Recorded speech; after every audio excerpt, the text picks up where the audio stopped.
pakiramdaman natin yung ginawa nating pag-enhance dito sa ating steel clutch plate. Yan. Ito yung binutasan natin ng mababaw. Ayan o. Apat siya. Yan. Sa kabila, wala. At pakiramdaman natin yung original yan. Yan. Gumaganyan kasi yan eh. Gumaganon. Gaganunan siya. Yan. Naggaganyanan kasi sila ng steel clutch plate tsaka clutch lining, no? Okay. Pakiramdaman natin yung kapit, no, yung kagat.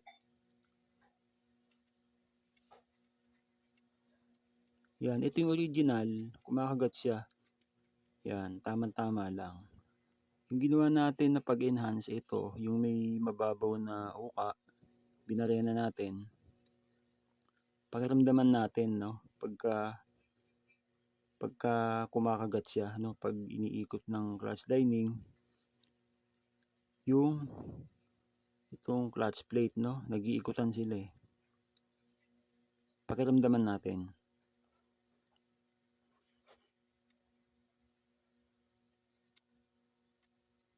Ayan oh. Kagat na kagat siya mga kablog oh. Yan. Sabihin, lalakas yung hatak ng motor natin lalo sa mga paahon. Yan, tamang-tama lang siya. Yan, kaya natin hindi pwedeng damihan yan. Kasi magagasgasan itong clutch lining natin. Itong stock natin ng clutch lining, ito yung pinalitan ko noon. Kung makikita nyo, wala naman siyang tama, pero tumagal siya ng halos. Nagamit kasi ito almost 14 years, no? Nung nagpalit ako nito, parang magto 2 years na ngayon. Kaya ngayon, ang papalitan naman natin yung ganito niya, no? Kaya tayo nag-enhance nito, binutasan natin. Para habang napupudpud to, numinipis. Kasi itong clutch lining makapal eh. Manipis na yung stock natin nito, kaya ipapalit natin itong bago. No? Tapos, in-enhance natin, kaya tayo nag-uka ng medyo malalim, kaysa sa original niyang gaspang. Para tumagal ito, napapalitan. No? Kumbaga, pag lumipis na ito, halos pumantay na doon sa uka, doon lang siya mawawala ng kapit. No? Kasi ito, pababaw yung stock niya, yung original eh, nabili natin. Ayan, no? Pero yung ibang klase nito, magaspang lang ng konti. No? Ito, kumakagat naman, stock yan na design eh, original. Pero nakukulangan ako kasi pag lumipis na ito, magpapalit ka kaagad ng steel clutch plate, no? Kasi madulas na siya. Katulad ng stock natin na papalitan. Sobrang kinis na noon kung mapapanood nyo yung video ko na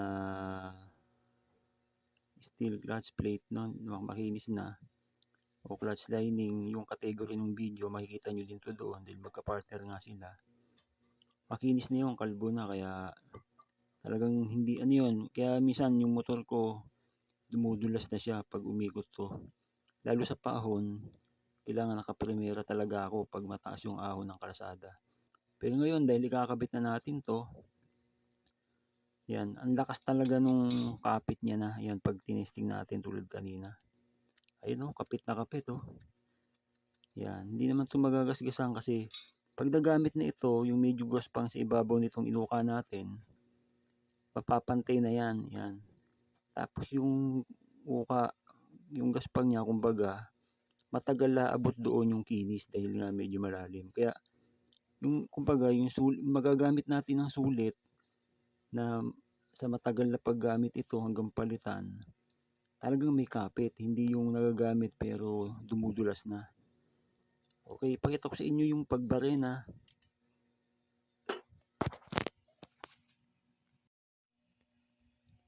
Hello mga ka-vlog. Ito yung binili natin ngayon na steel clutch plate. Yan. Kakabit natin siya kasi hindi pa napalitan yung clutch plate natin nung nagpalit tayo noon ng clutch lining. Ito yung pinalitan natin noon, clutch lining. Ayan. Kapartner niya yung clutch plate na steel. Ito. Ito yung steel clutch plate. Ito yung bago. Kasi nung nagpalit tayo nitong clutch lining, ito, hindi natin napalitan ito. Sa ngayon, pudpud na yon nung chinik natin.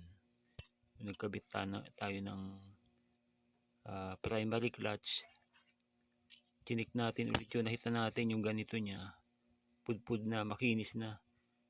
Hindi na natin nakikita doon yung ganito, ayan o, yung mga bagaspang na yan, yung may maliliit na uka, ayan o, yan. Ayun yung nagpapakapit para sumabay, no? Para sumabay ito pag umiikot yung clutch lining natin, para magkapitan silang dalawa, no? Ang pagkabit niya ganito, ayan, apat yung clutch lining naka ganito yan. Yan. Kung gusto niyo panoorin yung pagkabit noon, panoodin niyo sa video ko, i-type niyo lang sa channel ko, clutch lining replacement, ganun. Doon niyo panoorin yung pagkabit ng clutch lining para makita niyo yung video kung paano ikakabit din. Kasi nandun yung video ng sa inyo makikita niyo din doon yung clutch plate ito, kasi nga partner sila, yung nakaganyan yan, pero magkakatapat yung mga ngipin niya. May nilulusutan kasi doon sa pinaka clutch hub, no? Yung pinaka cover nito, yung bahay. Yan, ganyan ang itsura niya. Ngayon may gagawin tayo para lumakas yung kapit lalo, no? Kasi ito, nabababawan ako sa mga uka niya. Yan, oh. Yan, oh. Marami naman, pero pag kinapa kasi, ayun, oh, pag kinapa siya, halos kaunting-kaunti lang eh. Ibig sabihin, pag napudpud to, hindi tatagal na mapupudpud agad to. Hindi tatagal, pudpud na agad to. Kaya may naisipan akong gawin. Yan, bali babarinahan natin siya. Katulad itong ginawa ko sa isa kanina. Ayun, oh. Yan, binarena ko. Dalawa pa lang, tutuloy natin. Ayun, oh. Tingnan nyo, ayan, oh. Yan. Pag kinapa mo naman yan, tamang-tama lang para sa akin. Ayan, oh. Ayan, oh. Oh. Pag kinapa, tamang-tama lang. Kumbaga, hindi madaling kikinis itong clutch plate. Kasi pag kuminis na ito, katulad nito, halos konti yung gaspang eh, oh. Halos hindi ko maramdaman kasi depende rin sa brand ng steel plate na mabibili mo. Yung original nung sa akin, nung nakaraan binuksan ko yun na okay pa siya. Hindi naman ganitong kakinis. Yun, konti lang kasi yung gaspang nito eh. Pero nung binarinahan ko ito, yan, tamang-tama lang sa pandama ko yung magiging kapit niya, yung gaspang. Ayan, oh. So babarinahin natin tong tatlo ng kahit siguro 4 lang. Kasi medyo malalim na siya eh. Ayan, oh. Isa, dalawa, tatlo, 4. Ayan. Okay. Babarinahin natin ha. Pakita ko lang sa inyo. Madali lang yun.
Ayan. So, ang binarena natin ay 4. Ayan. 1, 2, 3, 4. Yan, 4 lang yung binarena natin. Yan, kasi siguradong may epekto yan. Mas magiging makagat yung clutch lining natin, no? Kasi nga partner ito ng clutch lining. Yan, magiging makapit na siya kasi may tamang gaspang na siya. Ayan. Tingin ko dyan pwede nga dagdagan pa yan pero kasi umiikot naman yan para hindi naman masyadong madaling, para hindi naman magasgasan yung ating clutch lining. Tama lang yung 4, no? Kasi umiikot yan umiikot yan, mas kakapit na siya dun sa clutch lining, no? Yan, kumbaga yung konti lang na yan, malaking epekto niyan. Itong dalawa, lalagyan din natin. Kasi, para lahat sila may kapit, no? Hindi pwedeng yung isa lang. Okay?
Ang tip ko para madaling pantayin yung butas na 4 sides, pag butas mo dito, sa katapat na niya. Yan, para madali mong mabalanse. Yan, ganun. Kasi pag dito tapos doon, hindi mo tansyado na magkocross sila Kaya ang pagbutas, pagkatapat, para kita mo na agad yung half, dito na ulit yung kasunod. Yan. Okay, di ko ipapakita yung pag-mark dito, no? Yung pag-uka. Para hindi na tayo humaba sa video. Ayan, ito na yung itsura nyo. Ayan. Kumbaga ito kahit nga tagus ito para kabilaan na sana, mas maganda. Yan, kasi kung tagus yan, kumbaga kahit lumipis to, kumbaga pang matagalan na yung kapit niya. Kabilaan, kumakagat, no? Kaya lang ayokong patagusin, mas magandang pangbutas kasi talaga. Meron kang drill press, yung machine na may stand para matatag, no? Ito kasi hindi kakayanin ng barena natin Kaya siguro matagal pero mas stable kasing gamitin yung drill press na ibenta ko na. Kaya okay na yung ganito lang, no? Pero pwedeng patagusin yan. Basta maliit lang na barena yung gagamitin, ganyan. Yan. Tansyahin na lang natin yung nipis ng barena. Basta ito manipis lang to eh. Ayan o. Parang kasing taba lang siya ng ano eh. Toothpick. Ay hindi ha. Mas mapayat pa yata. Ayan. Yan yung toothpick na maninipis yun. Yung dulo naman yan matulis eh. Yan. So pwede na yan mga kablog. Yan. Sana may natutuhan kayong tip para lumakas yung kapit ng clutch lining pang matagalan. Kasi yung gantong kagaspang na stock, lalo na ito nabili ko eh kulang talaga sa gaspang no. Ayan. Pero mura lang kasi siya nabili ko no. Sa online shopping. Huwag na natin bagitin yung pangalan kasi napopromote silang lagi ng libre no. Hindi naman nila tayo binabayaran. Okay. Yan. Bubutasan natin itong isa pa mga kablog. Salamat sa panonood. Sana may natutuhan kayong muli kung paano mag enhance ng clutch lining sa inyong motor no, para kumagat maigi at tumagal yung pagkagat. Yan, katulad niyan no, tatagal na siya. Matagal na natin siyang mapapalitan. Kumbaga mas matagal naman tong ninipis, pero yung kagat kailangan sumabay sa tagal ng paggamit ng clutch lining no. Hindi agad magiging flat kumbaga. Yan, pang matagalan na yan. Tama lang yung 4 na butas para sa akin. Alright.